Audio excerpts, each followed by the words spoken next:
skyweather.com.au is a severe weather alert.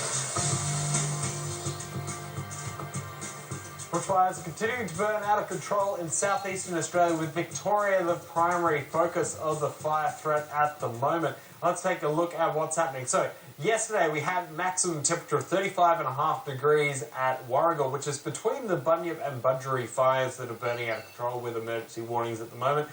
Winds gusting up to 26 kilometres per hour as well in those regions. Now, the current temperatures, it's just 17 degrees. The winds are calm at that location in the Latrobe Valley, and the relative humidity is just sitting at 64%. So the conditions at the moment are not bad, but once again, as we move through today, dangerous fire weather is on the cards. You can see that is the smoke plume there from the Bunyip fire. You can see just to the east of Melbourne there. And so dangerous conditions developing through the day today, just like we saw yesterday. Temperatures should be heading up into the mid-30s once again, and the winds should be a little bit stronger than they were yesterday as well. So we could see some dangerous conditions with severe fire danger for the Central District, that's the Bunyip fire, and a little bit further east and right across Victoria. We've got total fire bands, very high fire danger, which includes the Budgeree fire as well.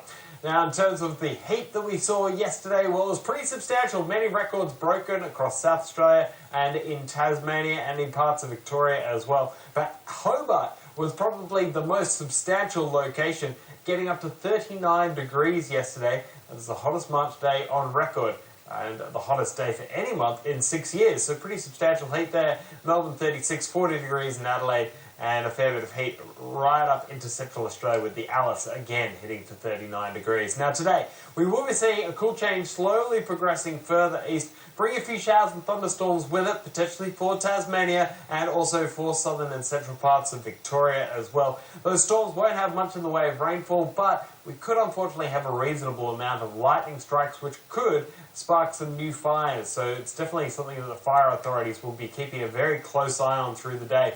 Now in the east, this is the showering activity we've seen this morning, continuing along the coast, mainly for those east-facing coastlines. As you can see, a few showers for central Queensland, also in southeastern Queensland and northeastern New South Wales. Whilst down along the central coast of New South Wales, we've only got the odd light shower for some beach locations, including parts of the Sydney area, but it's very coastal at this point in the morning. As we move through the day, we might see a couple more inland in Sydney and Newcastle and the Hunter, but much more likely up through eastern parts of Queensland, just like we've seen most days, with some fairly decent totals expected, such as in Cairns, where we saw upwards of 15 millimetres in the past 24-hour period, and we could see another 15 millimetres or so in that area again.